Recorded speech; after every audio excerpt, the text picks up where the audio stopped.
Türkmenistan'daki Rusya Büyükelçiliği, özel vize alma kurallarında bir değişiklik olduğunu duyurdu.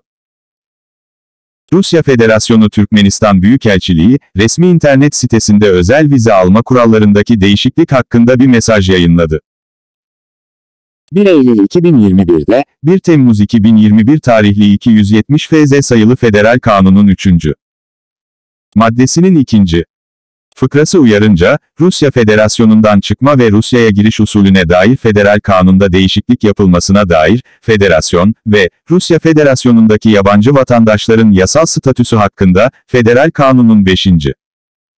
maddesi, yıllık çok girişli özel vize vermenize izin veren değişiklikler yürürlüğe girdi, Rusya Federasyonu'ndaki kalış süresinde herhangi bir sınırlama olmaksızın. Rusya Federasyonu Diplomatik Misyon veya Konsolosluk Kurumu Başkanı'nın kararına dayanarak, misafir, gezisi amacıyla vizenin tüm geçerlilik süresi, Rus vatandaşının yazılı talebi üzerine kabul edildi. Yakın akrabası veya aile üyesi olan yabancı bir vatandaşın eş, ebeveynler evlat edinen ebeveynler çocuklar evlat edinilen çocukların eşleri, tam ve üvey erkek ve kız kardeşler, büyük babalar, büyük anneler, torunlar, diyor mesaj. Türkmenistan'da ikamet eden bir Rus vatandaşı, yukarıdaki başvuruyu Türkmenistan'daki Rusya Büyükelçiliği Konsolosluk bölümüne sunabilir. Bir Rus vatandaşı Rusya topraklarındaysa, vize almak için yakın akrabasının Rus noter tarafından onaylanmış orijinal bir başvuruya ihtiyacı olacaktır.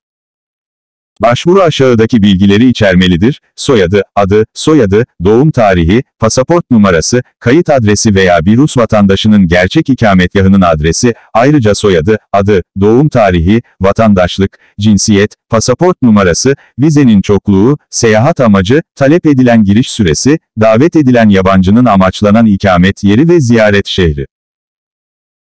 Başvuru ile eş zamanlı olarak, ilişki derecesini evlilik, doğum belgeleri ve benzeri doğrulayan belgelerin asıllarını veya noter tasdikli kopyalarını sunmak gerekir. 3 aydan fazla bir süre için çok girişli normal özel vize verilmesi için belgelerin sunulması durumunda, yukarıdaki belgelere yabancı vatandaşın HIV enfeksiyonu olmadığını doğrulayan bir sertifika eklenmelidir.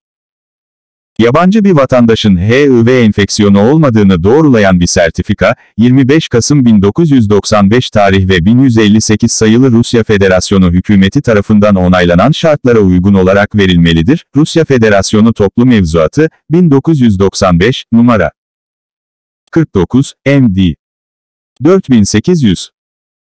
Gerekli belgelerin listesi Rusya Büyükelçiliği'nin resmi web sitesinde yayınlanmaktadır.